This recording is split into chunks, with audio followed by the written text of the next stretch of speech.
Salam, kardeşler, yoldaşlar, dostlar.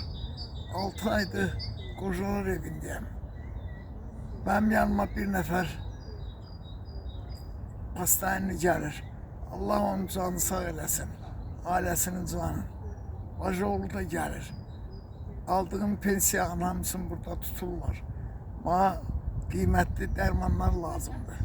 Pulum çatmır. İmkanınız varsa bana köməkləyin. 200 manat, 300 manat, 500 manat. Kimin nəyə gücü çatırsa. Xahiş edirəm. Məni əlim ayağım qoyubdur. Burada müalicə eləmirlər. Burada ancaq gərək özün dərmanları alasan. Belə yaxşı xidmət edirlər.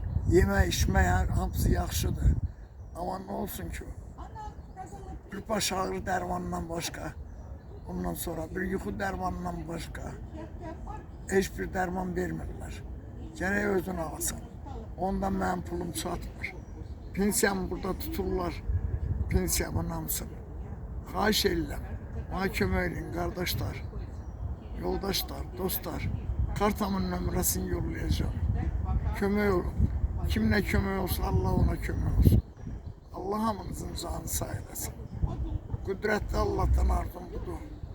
Yerin göğün sahibi, sütunsuz ay, sütunsuz göğü saklayan, ay yıldızı yaradan, güneşi yaradan, səhəri açıp akşamı salan Allah'tan arzu edirəm. Hamınızın canını sağ eylesin, hamınızın ömrünü uzun eylesin, hamınızın ailesinin canını sağ eylesin. Öpürəm hamınızı. Kömək olun bana.